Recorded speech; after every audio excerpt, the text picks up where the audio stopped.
Coordinator English Tutorial Class welcomes you. The program is anchored by AKINBODE Sunday Johnson. You are welcome. The topic of today is noun. Noun is the next part of speech. Having discussed in the previous lessons the part of speech of verb. The word noun is derived from a Latin word called nomen. Nomen. You will recall that when we started verb, I said the word verb is derived from the Latin word verbum. Now it's derived from the word nomen. Nomen is a Latin word, and this means name. This goes to say that by definition, noun refers to a name. A noun refers to a name. That is to say, the name by which something is identified or addressed. In this case, we talk about the names of persons, names of places, names of things, tangible and intangible. That is concrete or abstract. Examples of nouns from what I've said so far. Jacob is a name of a person. David is a name of a person. Juliet is a name of a person. Names of things that are concrete. Stone, chair, table, concrete things. Names of things that are abstract or intangible. Love, hatred, anger, to mention but a few. In the same vein, names of animals come under names of things. Come under name of things. Animals like lion, tiger, leopard, rat, and so on. Names of places: Nigeria, Togo, Britain, to mention just a few examples here. These are names. Whatever you see, you give it a name, and that means noun. It could be a tree, water, and so on and so forth. Names. Then let us go into types of nouns. Types of nouns. Types of nouns. Proper noun. What's a proper noun? A proper noun simply means a name of a person or name of a place. Name of a person or name of a place. That is what is meant by proper noun. And one characteristic, one feature, one quality of a proper noun, and that quality is a fundamental one, is that it must begin with a capital letter. It must begin with a capital letter. If you write somebody's name, you don't begin with a small letter, else you'll be misunderstood. John must begin with, John as a person begins with a capital J. John was here yesterday. John is my friend. But you know that if you write John with a small letter J, it is not a person that you are referring to there. You are referring to a toilet. Where is your brother? My brother is in John. That's loo, L-O-O. That is toilet. Don't let anyone misunderstand you. If you don't want to be misunderstood, you do what is proper. A name of a person or name of a place must begin with a capital letter.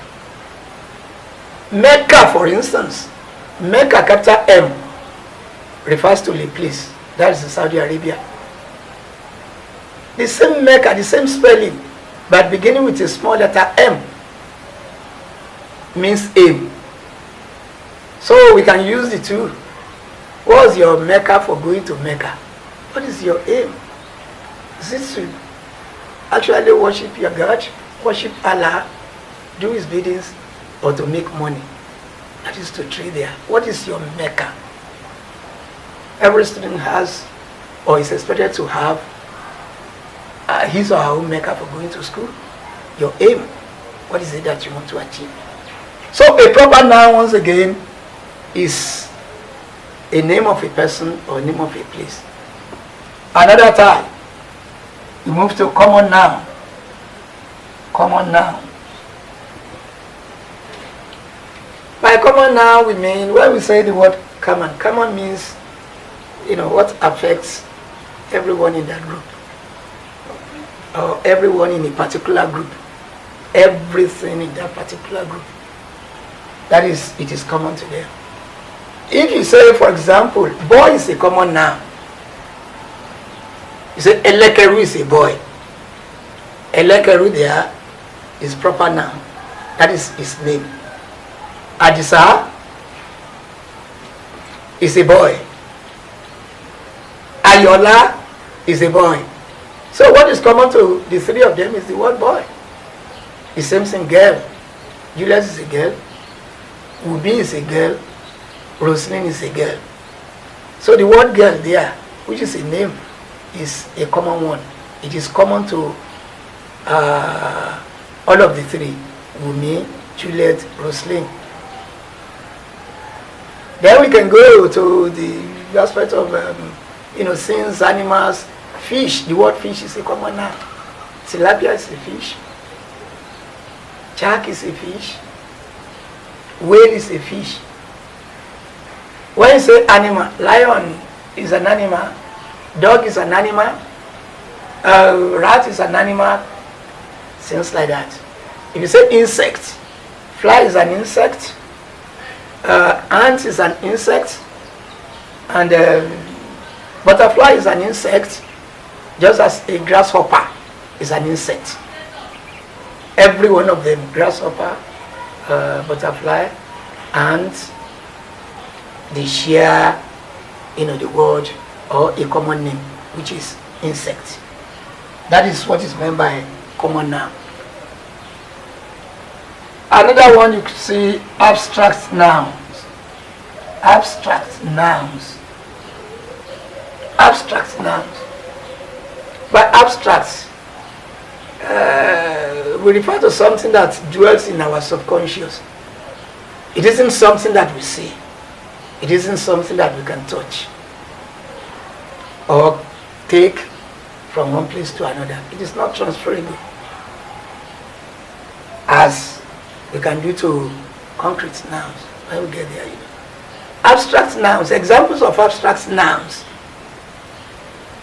include love, as I said earlier, hatred, anger, annoyance, information, education, and so on and so forth.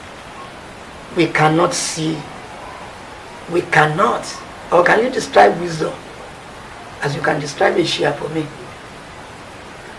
Can you describe wisdom or anger or love? You cannot see love. It is something that dwells in our subconscious. It is not tangible. So examples, of abstract nouns. Another, concrete nouns. Concrete nouns. Concrete nouns. A concrete noun refers to something that has physical nature, that we can see that we can touch, that we can describe, that we can even bear or take from one place to another. Examples: chair, cutlass, stove, shoes, wristwatch, and so on and so forth. These are concrete nouns, things that we can see, that we can describe. We can tell its color to another person, whether green or blue or whatever. That is what we call concrete nouns. Collective nouns. Collective nouns. A collective noun is a name given to a group of things. We refer to those things, the things in that group at once or in just one word. That's what is meant by collective. Examples of collective nouns: family. How is the family doing these days? Instead of saying, how is the man, that is the husband, doing these days? How is the wife doing these days? How is the first child, the second child, or the third child, or whatever? You just refer to, them collectively at once. Family is an example. School, too, is a collective noun. The school is good. What you are saying is that every student in that school, every teacher, even the gatekeeper, everyone that has one or two things to do with the school is good. Just as if you say the school is bad, so is collective. Family, you can say. Army is a collective word. It's a collective noun, referring to a group of soldiers. You say Nigerian army is solid. Instead of referring to the members,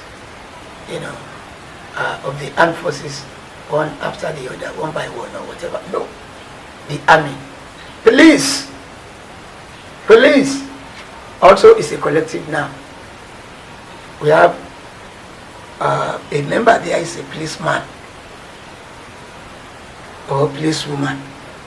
The Nigerian police is well taken care of. The Nigerian police is in good form. So that is a collective noun. You can say clergy. Clergy too is a collective noun. Clergy. Don't say your father is a clergy. No. Your father can only be a clergyman or a cleric. A cleric. Staff is a collective noun. That is body of workers. Body of workers. Body of workers. So collective noun. You can say committee and so on and so forth like that. Those are examples of collective nouns. All this you can, get more information in the book that is always advertised, written by the speaker, by AKINBODE Johnson. As first hand English, grammar passive, grammar absolutely. That's what it means. Then collective noun. We move to verbal nouns. Verbal nouns. From the name here, you see the word, you can obtain verb from this name. These are words. These are names that are derived, from the verb or the verbs that we can obtain from the names. For your information, a verbal noun has one unique feature, and this is the fact that it ends in ing. occasionally you may refer to a verb noun as a gerund. It's a verb noun. It ends in ing.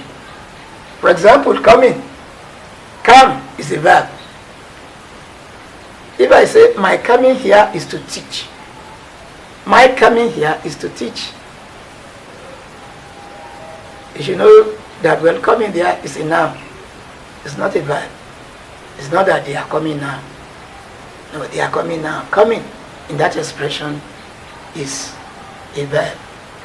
That is present continuous verb, or what is meant by present participle. But my coming here, look at the qualification of that one by adjective my. My coming here is to teach.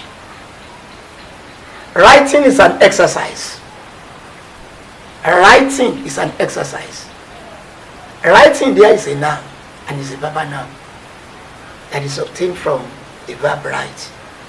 Writing is an exercise. I prefer writing to reading. I prefer writing to reading. Both writing and reading in those expressions are verb nouns. I prefer something. What is that thing that I prefer? Writing. So I'm referring to something, and that is writing.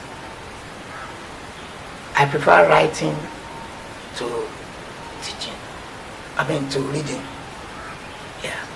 Teaching can be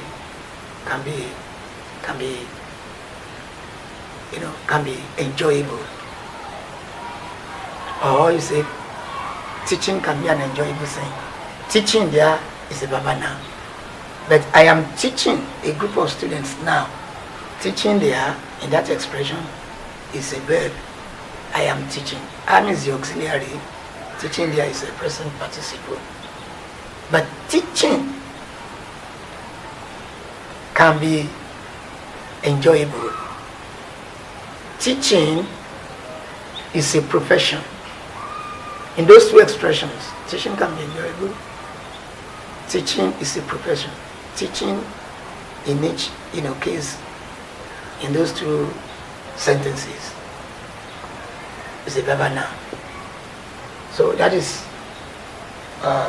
so we have seen proper noun, we have seen common noun, we have seen concrete noun, we have seen abstract, we have seen collective, and we have seen verb nouns as classes of verb.